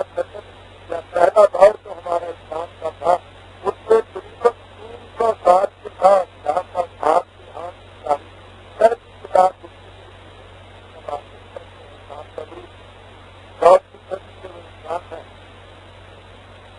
سال سے کم از کم کچھ ہو گئے نا، اور اس سے پہلے کوئی تحریری ریکارڈ نہیں تھا، ہمارے تحریری ریکارڈ موجود نہ ہو، اور 300 کے یا 400 سال کے بعد جہاں سے پہلی تاریخ مرتب ہو، وہ جو جامعہ تاریخ ہے، چھوٹی چھوٹی چیزیں سیرت وغیرہ کی اس میں احکام وغیرہ کی یہ ملتی ہے، لیکن آپ کے ہاں جو جامعہ تاریخ ہے جسے امت تواریخ کہتے ہیں، وہ امام طبری کی تفسیر بھی سب سے پہلی ان کی جامع اور تاریخ بھی ان کی، وہ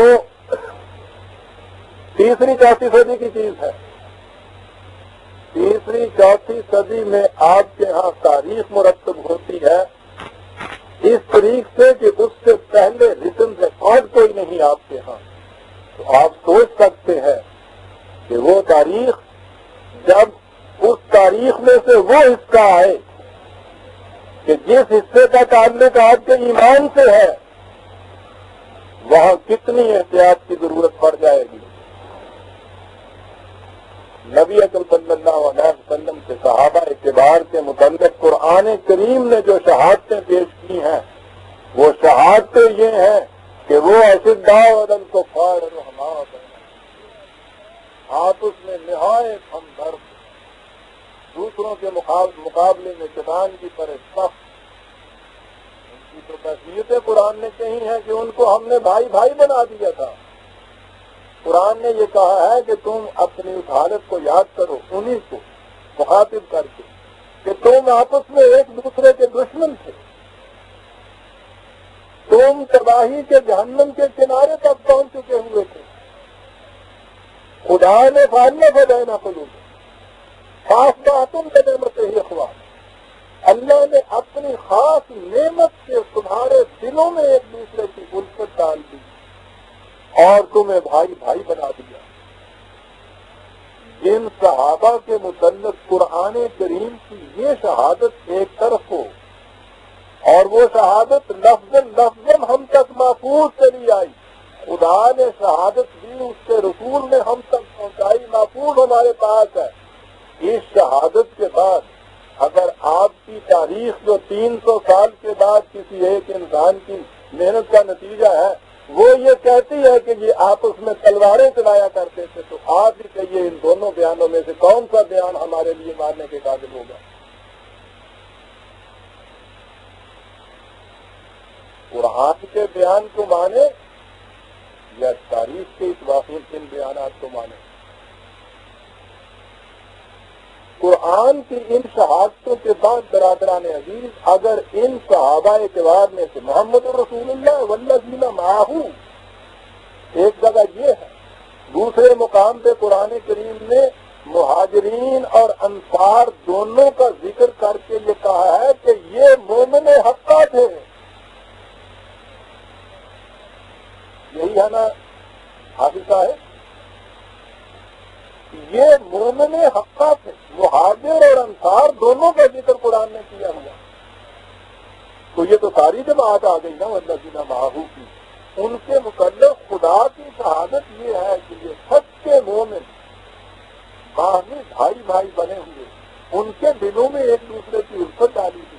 رحما بیٹھا ان کے مجسمے قرآن کی یہ شہادتیں، اور اگر انہی مہاجرین و انصار میں سارے شامل ہو گئے، اگر ان کے متعلق تاریخ ہمیں وہ بیانات دے کہ وہ ان کے خنجر ایک دوسرے کے سینے میں پیوست ہوا کرتے تھے، تو برادران عزیز اگر ہم تاریخ کے اس بیان کو مان لیتے ہیں تو قرآن کی ان شہادتوں کو کیا کریں گے ہم؟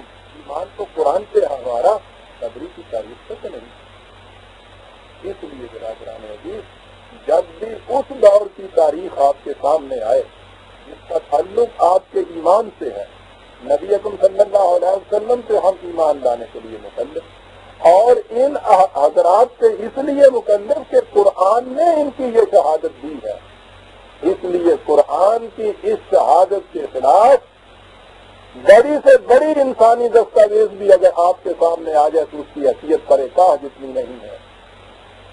اس سے انکار کر دینے سے ہم کافر نہیں ہو جاتے، ہم گناہگار بھی نہیں ہو جاتے. قرآن کی شہادت کے خلاف کسی چیز کو مان لینے سے تو ہم دائرہ اسلام سے نکل جاتے ہیں.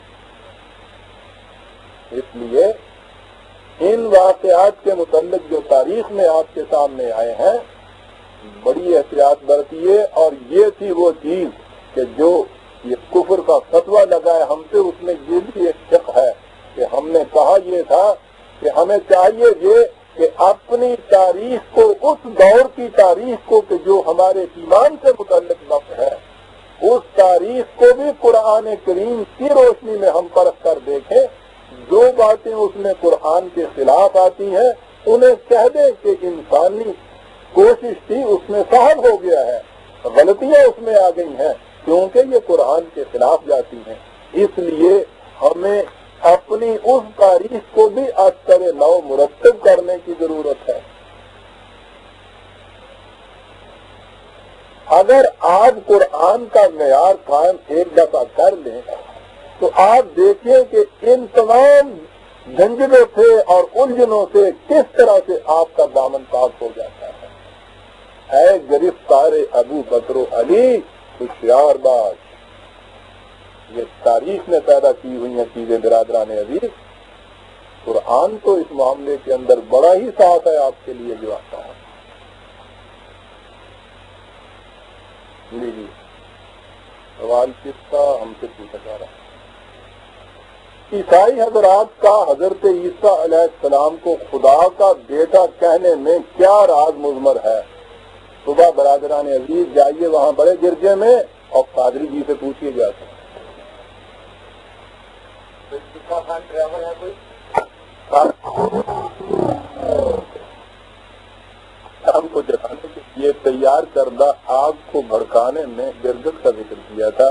اس سے ذہن اسرائیلی روایات کی طرف چلا جاتا ہے. حضرت عنایت اس کی وضاحت فرمائیں کہ وہ کون سی آگ تھی جس سے ابراہیم علیہ السلام کو نجات دی گئی تھی.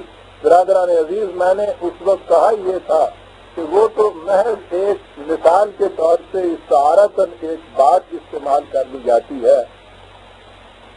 میں نے اس میں کہا یہ تھا کہ عام طور پہ یہی مشہور ہے، اور عام طور پہ مشہور کہنے کے بعد پھر میں یہ اب عرض کر دوں کہ ہماری کتب روایات میں یہ چیز آئی ہوئی ہے کہ حضرت ابراہیم علیہ السلام کے لیے جب وہ آگ روشن کرنے کے لیے بہت سا وہ ایندھن اکٹھا کیا گیا تھا تو باقی جانور تو اس کو بجھانے کی کوشش کرتے تھے اور گرگٹ اس میں پھونکے مارتا تھا تاکہ وہ آگ بھڑک اٹھے. اور اس روایت میں یہ بھی کہا گیا ہے کہ اس لیے گرگٹ کو مارنا بڑے ثواب کا کام ہے کیونکہ وہ حضرت ابراہیم کی آگ کو بھڑکا رہا تھا.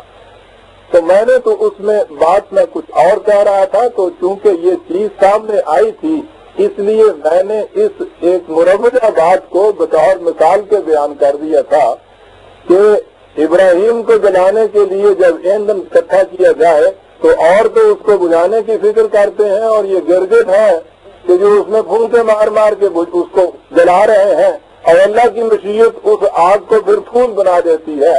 یہ ایک عام مروجہ بات تھی جس کو بطور استعارے کے استعمال کر دیا گیا تھا. اصل میں یہ نثر میں شاعری ہوتی ہے. محمود صاحب ٹھیک ہے. ایسے مواقع پہ یاد رکھیے ایک چیز، جو چیز اس طرح سے کسی بات کو واضح کرنے کے لیے بطور مثال کے پیش کر دی جاتی ہے نا، ضروری نہیں کہ وہ تاریخی طور پہ بھی وہ صحیح ہو. یہ جتنے قصے آپ کو ملتے ہیں نا، یہ لیلا مجنو کے اور وامق ازیا کے اور یہاں سستی پنو کے اور نہیں وال کے اور ہیر رانجھے کے، یہ کوئی نہیں تھے حقیقت میں، سارے شاعروں کے ذہن کے کریٹ کیے ہوئے ہیں. ان کا استعمال وہ کر لیتے ہیں جس سے بات کی وضاحت ہو جاتی ہے. پروانہ جب آپ کہتے ہیں کہ شمع کا عاشق ہوتا ہے جل مرتا ہے اور یہ کچھ ہوتا ہے، اس بیچارے کے تصور میں بھی نہیں ہوتا کہ عشق کیا ہوتا ہے اور جل مرنا کیا ہوتا ہے. وہ اندھا ہوتا ہے، جاتا جاتا ٹکراتا ہے، غضب ہو جاتا ہے. شاعروں کے ہتھے کر دیا پھر پوچھو ہی نہیں پھر کیا وہ ہوتا چلا جاتا ہے کیا. تو ان چیزوں کو برادران عزیز لطائف کہتے ہیں. یہ حقائق نہیں ہوتے. لطائف کام آ جاتے ہیں حقائق کی وضاحت کے لیے. جب بھی لطائف استعمال کیے جائیں تو اس سے اتنا ہی کام سمجھیے لیا جائے گا، نگاہ اپنی حقائق کے اوپر رکھیں.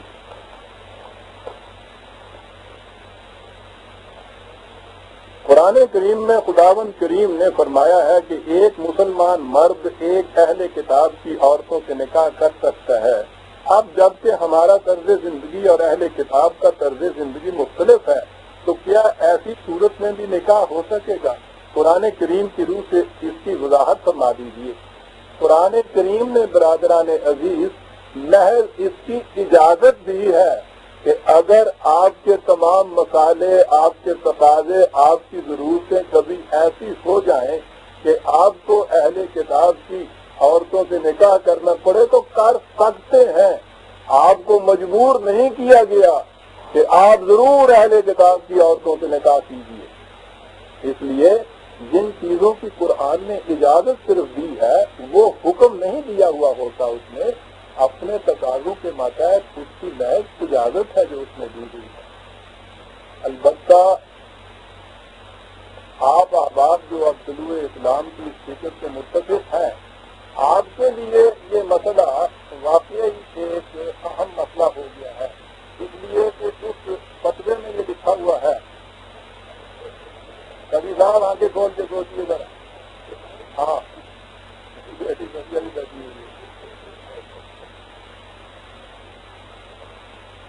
اس میں لکھا ہوا یہ ہے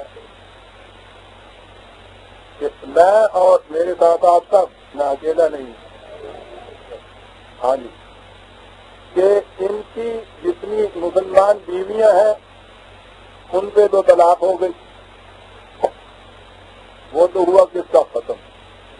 اب اس کے بعد انہوں نے کہا کہ کسی مسلمان عورت سے ان کی شادی نہیں ہو سکتی، تو اب ہمیں تو اہل کتاب میں ہی ڈھونڈنی پڑے گی. وہ تو اللہ کا شکر کرو کہ اس نے یہ اجازت رکھ دی ہوئی تھی، ورنہ اس فتوے کے بعد ڈھونڈتے پھرتے.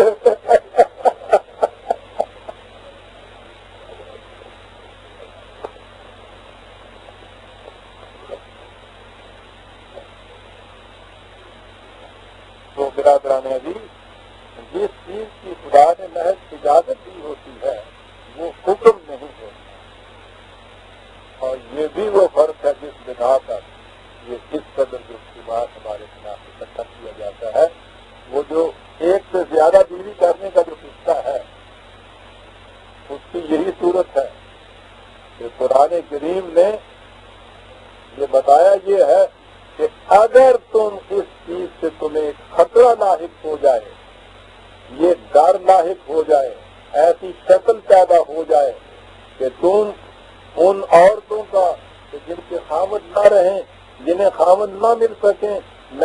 اوور ایج کی ہو جائیں یا وہ بچے جو یتیم رہ جائیں، معاشرے کے اندر ان کی بہتات ہو جائے، اگر یہ معاملہ ایسا ہو جائے کہ تمہیں خطرہ پیدا ہو جائے کہ اس کا کوئی عدل کی روح سے منصفانہ حل نہیں ملتا، تو پھر اس صورت میں اجازت دی جاتی ہے کہ وہ جو ایک بیوی کا قانون ہے اس میں اجازت ہے صرف اس چیز کی کہ معاشرہ اگر چاہے تو اس مسئلے کے حل کے لیے وہ ایک سے زیادہ بیوی کی اجازت دے دے کسی کو، بشرطے کہ وہ پھر اپنے ہاں دیکھے کہ وہ اس کے لیے عمل کر سکتا ہے یا نہیں، اجازت دی ہے۔ یہ مشروط ہے اجازت بھی۔ قرآن کریم کی آیت شروع اس سے ہوتی ہے، ان خفتم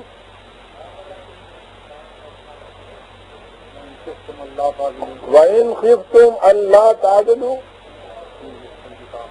فِي الْيَتَامَىٰ فَانكِحُوا مَا طَابَ لَكُم مِّنَ النِّسَاءِ، اور آگے وہ چیز، اگر تمہیں اس چیز کا ڈر ہو کہ تم ان کے معاملے میں منصفانہ حل نہیں کر سکو گے تو پھر یہ ہے جس کی اجازت دی جاتی ہے۔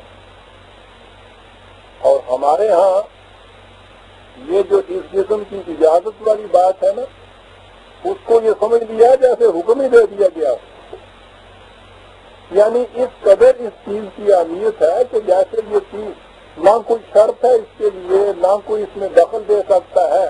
اور اس کے لیے عجیب بات یہ ہے، آپ بھی دیکھیے گا یہ جو چھپے ہوئے نکاح نامے ہوتے ہیں نا، ان نکاح ناموں کے اندر یہ جو پہلا حصہ شرط کا ہے نا، وَإِنْ خِفْتُمْ أَلَّا تَعْدِلُوا، یہ فکرہ کا آدھا حصہ آیت کا اس کے اندر سے گم ہوتا ہے۔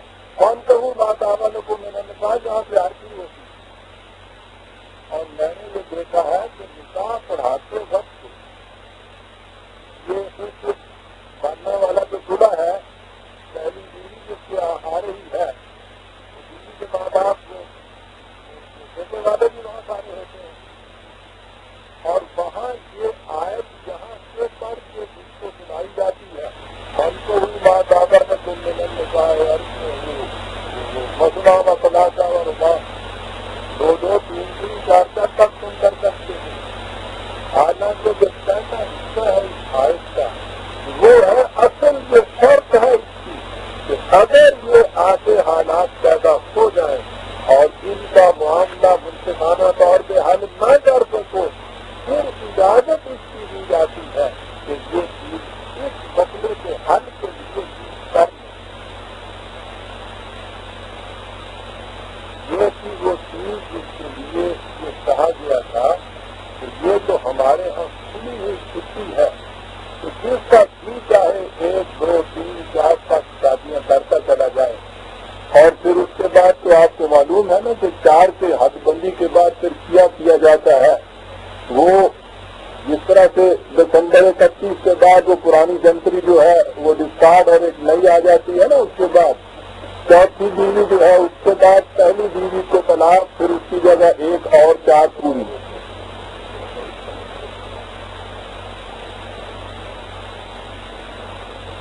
ایک مصنف سے لکھا ہوا ہے، ایک خود کا حال تو تھا، وہ بیویوں کی شادیوں کے متعلق کیا ہوا تھا، اس نے لکھا ہوا تھا کہ اس نے اپنی عمر میں غالباً 35 بیویاں کی، لیکن کسی ایک وقت میں بھی شریعت کے قانون کو توڑا نہیں۔ وہ 4 پوری رکھتا ہوگا نا۔ برادران حدیث نہ کیا یہ رہا تھا کہ جو احکام قرآن کریم کے مشروط ہے کسی شرط کے ساتھ، وہ اسی شرط کے ساتھ ان کی اجازت ہے، اور جن احکام میں صرف اجازت ہے وہ صرف اجازت ہے، حکم نہیں ہے اس کا کہ ایسا نہ کرو گے تم سے اس کی بات کو ہوگی۔ ان چیزوں کو ضرور یاد رکھیے آپ نے ذہن کیا۔ یہی تو وہ چیز تھی کہ جس کی بنا پر یہ چیز ہر ایک کو معلوم ہے۔ نبی اکرم صلی اللہ علیہ وسلم کی صاحبزادی حضرت فاطمہ رضی اللہ تعالیٰ عنہا، حضرت علی کرم اللہ وجہہ کی یہ چیز ہمارے ہاں کی کچھ روایات کے اندر موجود ہے۔ ایک دفعہ حضور کو یہ معلوم ہوا کہ حضرت علی رضی اللہ تعالیٰ عنہ دوسری شادی کرنا چاہتے ہیں، تو حضور نے مسجد میں ممبر پہ کھڑے ہو کے یہ کہہ دیا تھا کہ فاطمہ میرا جگر گوشہ ہے، جس کو تکلیف پہنچے گی اگر ذرا بھی اسلام کے اندر کے لیے ارادہ ہوا جا رہا ہے تو اس چیز کو سمجھ لینا چاہیے کہ میرے تکلیف پہنچنے سے، میرے دل کو تکلیف پہنچنے سے کیا چیز ہوگی، اس لیے اس کی اجازت قطعاً نہیں دی جا سکتی، اور حضرت علی رضی اللہ تعالیٰ عنہ کو اس کی اجازت نہیں دی گئی اور ان کی دوسری شادی نہیں کی گئی۔ رسول اللہ صلی اللہ علیہ وسلم کی بیٹی فاطمہ ہی نہیں، امت کی ساری بیٹیاں حضور کی بیٹیاں ہیں، اگر امت کی کسی بیٹی کو بھی کسی دوسری شادی سے کسی قسم کی تکلیف اور اذیت پہنچتی ہے تو اس کا صدمہ نبی اکرم صلی اللہ علیہ وسلم کے جگر مبارک کو اسی طرح سے پہنچے گا جس طرح سے ان کی اپنی بیٹی کے اوپر دوسری بیوی لانے سے پہنچتا ہے۔ برادران عزیز، یہ معاملے کتنے آسان نہیں، قرآن نے اس کی شرط رکھی ہوئی ہے، اس شرط کے تابع یہ چیز ہو سکتی ہے۔ نبی اکرم صلی اللہ علیہ وسلم کا یہ اسوہ موجود ہے ہمارے سامنے، اس کی روشنی میں یہ چیز کہنا کہ شاید ان چیزوں کے اوپر کوئی پابندی نہیں لگائی جا سکتی کیونکہ یہ چیز کھلی چھٹی دی ہوئی ہے، اس میں سے بھی چھٹی دی ہوئی ہے، ذرا قرآن سے پوچھ کے دیجیے، اور اگر کھلی چھٹی تھی تو معاذ اللہ نبی اکرم صلی اللہ علیہ وسلم یہ چیز کیسے کہہ سکتے کہ اگر کبھی، اور اگر خدا نہ کردہ میں نہیں اس چیز کو مانتا، میں کہہ رہا ہوں انہیں کی دلیل کے مطابق اگر اس چیز کو مان لیا جائے تو بات کہاں پہنچتی ہے کہ اپنی بیٹی کے اوپر اگر دوسری فوج آنے لگی تو اس وقت تو حضور نے یہ کہہ دیا، اور عام امت کی دوسری بیٹیوں کے اوپر 3-3 4 تک آتی تھی، اس وقت حضور نے کچھ نہ کہا، معاذ اللہ معاذ اللہ۔ حضور اور ان کے نزدیک اپنی بیٹی اور دوسری بیٹی میں فرق ہوتا ہے۔ میں نے تو کہا ہے کہ قیامت تک کے لیے امت کی جتنی بیٹیاں آنے والی ہیں ساری رسول اللہ کی بیٹیاں۔ بات میں یہ کہہ رہا تھا کہ جن معاملات میں مشروط حکم ہے اس شرط کے ساتھ ہی وہ حکم ہے، اور جہاں اجازت ہے وہ صرف اجازت ہے، وہ حکم نہیں ہے۔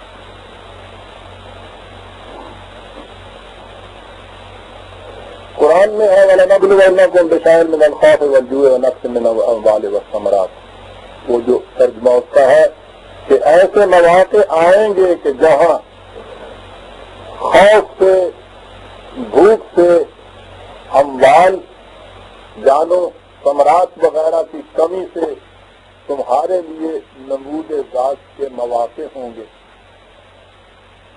تو آگے وہ ہے کہ ان لوگوں پر خدا کے صلاۃ و سلام ہے کہ جو ایسے مواقع کے اوپر یہ کہتے ہیں کہ آئیں یہ مصیبتیں اگر آتی ہیں ہمارا پاؤں حق کے راستے سے پیچھے نہیں جا سکتا۔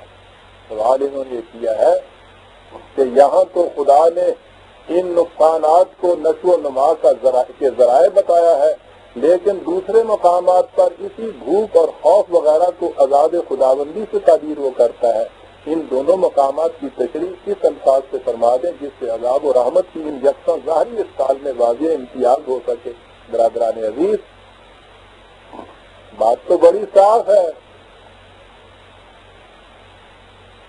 آپ کے ہاں ایک ہی روٹی ہے اور آپ کے ہاں ایک سائل آتا ہے جو یہ کہتا ہے کہ میں 3 دن کا بھوکا ہوں، اور آپ ایک روٹی اٹھا کے اسے دے دیتے ہیں۔ بھوک تو اس کے بعد آپ کو بھی لگی، یہ بھوک کیا خدا کا عذاب ہے؟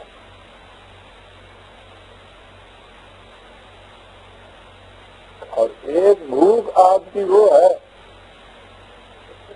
کہ آپ اپنی بدعمالیوں سے اپنے ہاں ایسی کیفیت پیدا کر دیں کہ دوسرے آ کر آپ کے ملک کے اوپر حاکم اور مالک بن جائے اور آپ کا رزق آپ سے چھین کے اپنے ہاں کی پرورش کریں اور آپ کو بھوکا ماریں، یہ خدا کا عذاب ہے۔ اپنے اختیار اور ارادے سے جب آپ کوئی اپنی چیز خدا کے راستے میں دے دیتے ہیں، حق و صداقت کے راستے میں دے دیتے ہیں، یہ رحمت ہے، اس سے ذات کی نشو و نما ہوتی ہے۔ اور جب وہ اسی قسم کی چیز آپ اپنا ہاتھ پاؤں توڑ کے محنت کی بجائے تعلیم اختیار کر کے جرتیں اور ہمتیں اپنے اندر مضبوط کر کے مردوں کی زندگی بسر کر کے دوسروں کی ذلت کی زندگی گزارا کر لیتے ہیں، تو یہ بھوک اور خوف وہ ہے جو خدا کا عذاب ہوتا ہے۔ آپ نے تو صرف بھوک کا ہی کہا ہے، ایک قدم آگے بھی تو بڑھیے۔ یہ تو خودکشی ہے جسے آپ شہادت کہتے ہیں، جہاں تک جان دینے کا تعلق ہے ان دونوں میں کیا فرق ہے صاحب؟ خودکشی میں بھی تو انسان خود اپنے آپ کو مار لیتا ہے، اور شہادت میں بھی انسان خود ہتھیلی پہ سر رکھ کے میدان جنگ میں جاتا ہے اور وہ یقین کے ساتھ جاتا ہے کہ میں نے وہاں جان دے دینی ہے۔ ایک اس قدر ناجائز اور حرام، اور دوسرے کی کیفیت یہ ہے کہ ان کو مردہ کہنا بھی قرآن کی روح سے ناجائز۔